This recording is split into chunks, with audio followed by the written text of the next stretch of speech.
샬롬, 반갑습니다. 바이블 투어 7일차 함께 힘차게 시작해 보도록 하겠습니다. 자, 힘차게 시작하기에는 월요일이라는 점. 그러나 우리가 힘겹지만, 몸은 힘겨울 수 있겠지만, 우리 바이블 투어 성경을 들고 나아가는 순례자들의 걸음은 말씀 때문에 힘과 능력을 얻어서 또 능력 있게 나아가는 그런 귀한 한 주간 되길, 또 일상에서의 그리스도인다운 삶을 또 살아내시는 저와 여러분 되기를 주님의 이름으로 축복합니다.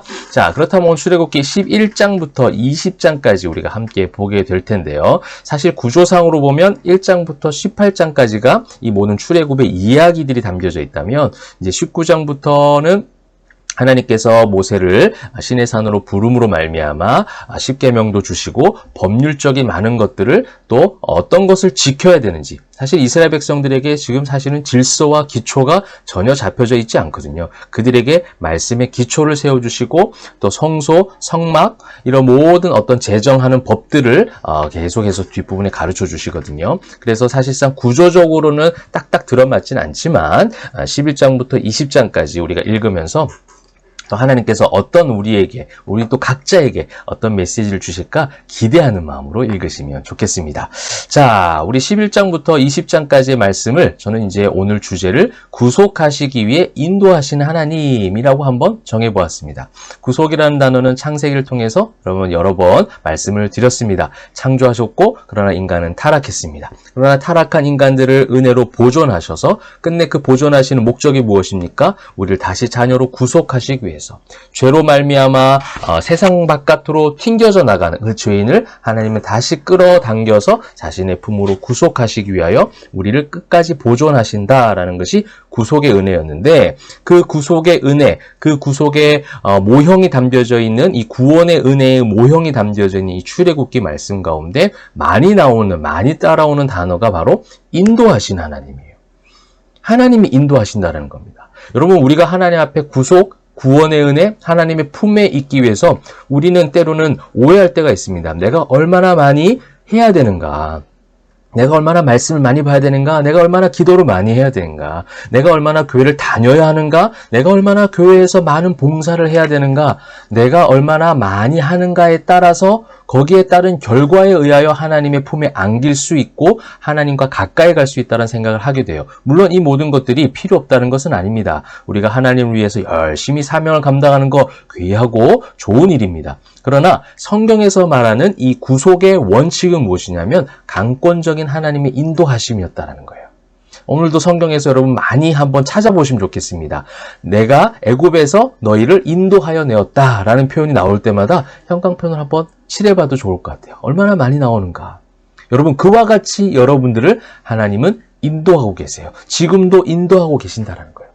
이거를 구원의 여정의 어떤 표현 가운데 성도의 견인이라는 표현을 쓰기도 합니다. 하나님께서 계속해서 그들과 끝까지 오래 참으시면서 계속 데리고 가시고 끌고 가시고 인도해 가신다라는 거예요.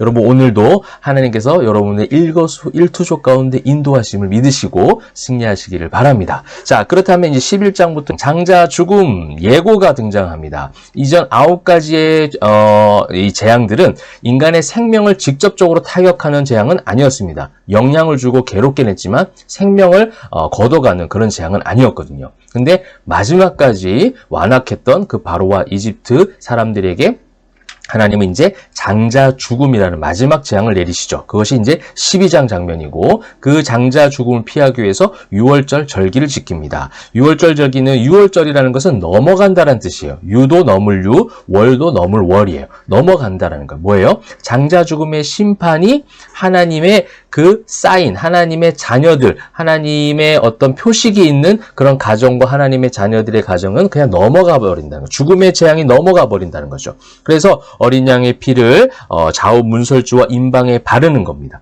그래서 그 표식이 있는 가정은 그냥 죽음의 재앙이 넘어가 버리는 것이죠. 그래서 유월절이라고 부르게 됩니다.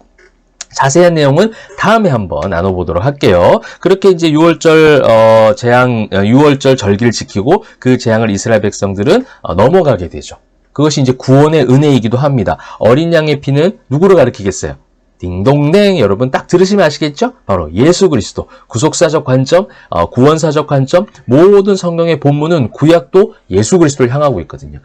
결국 예수 그리스도의 그 피로 말미암아 그 죽음의 장, 우리 죄의 삭은 사망이고요. 우리의 육신은 결국 죽음을 당하게 되는데 그 모든 것들이 넘어간다는 겁니다. 자, 그렇게 해서 결국은 바로가 항복하라 해서 이제 광야의 여정들이 드디어 12장 말미부터 시작되고 있습니다. 자, 13장에는 무교절이라는 절기가 등장을 하게 됩니다. 6월절이 지난 그 다음 날부터 일주일 동안 지키게 되는 거죠. 그렇게 해서 우리를 인도하신 하나님을 기억하는 그런 절기라고 할 수가 있겠습니다. 자, 14장에는 이제 그 유명한 홍해 사건이 등장을 합니다. 홍해 앞에서 근데 첫 원망, 아쉽지만 안타깝지만 첫 원망이 등장을 하죠.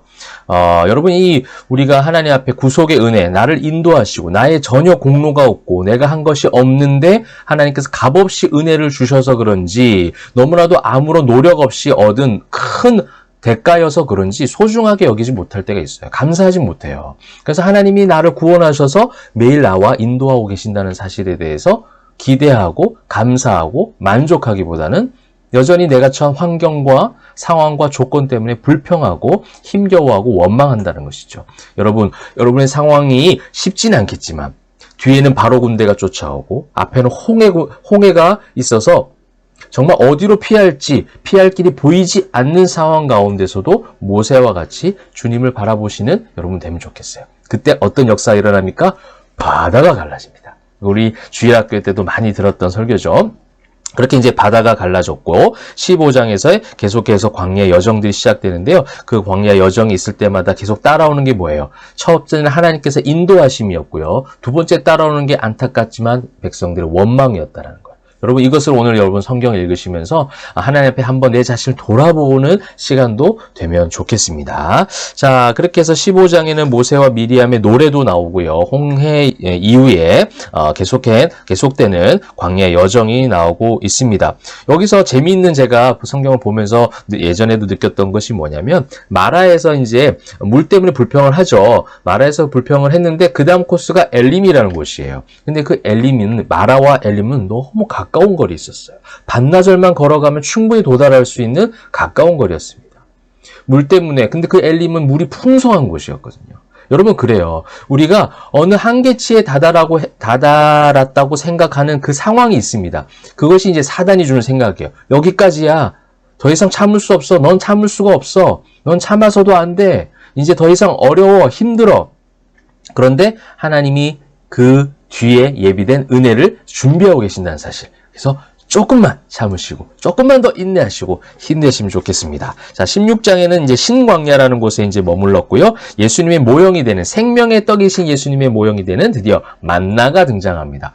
여러분, 내용이 너무 중요한 것이 너무 많아요. 그죠?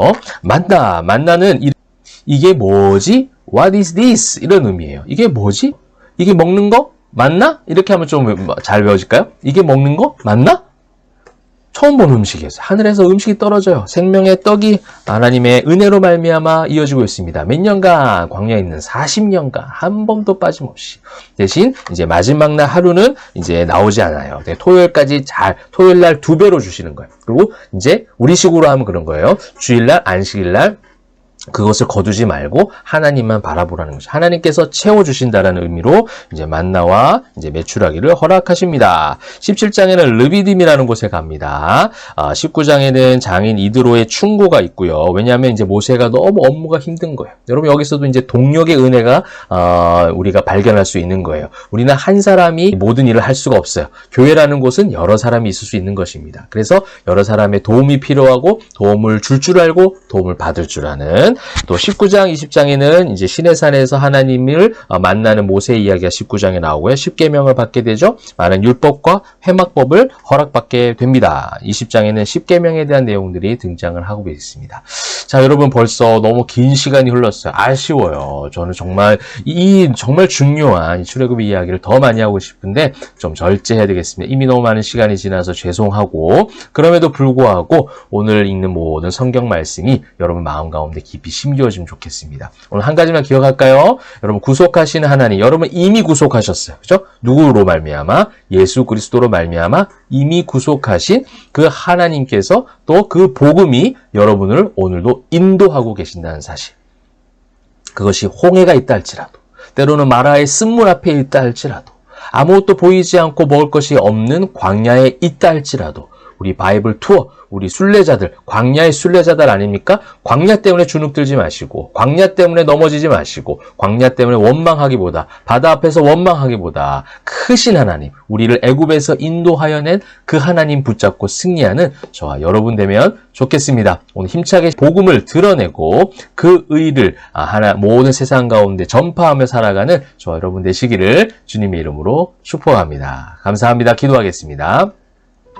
사랑과 은혜가 풍성하신 하나님 감사합니다. 하나님 우리를 구속하셔서 인도하심을 믿습니다. 우리를 인도하시고 이끌어 가시고 우리의 모든 삶의 걸음걸음마다 동행하심을 믿사오니 사랑하는 주의 모든 백성들 전국 각지에 또 세계 각지에 흩어져 있는 디아스포라된 우리 모든 성도들 각자의 초소에서 위치해서 하나님의 자녀답게 제자답게 살아갈 수 있도록 우리의 입술과 행동과 우리의 모든 가치관 우리의 모든 계획마저도 하나님 친히 인도하여 주실 때에 그것이 홍해에 있다 할지라도 마라에 있다 할지라도 르비딤에 있다 할지라도 어느 곳에 있다 할지라도 그것이 광야라 할지라도 넉넉히 승리하며 나아가는 귀한 백성들 다 되게 하여 주시옵소서. 모든 영광 주님께 올려드릴 때에 살아계신 예수 그리스도의 이름으로 기도합니다.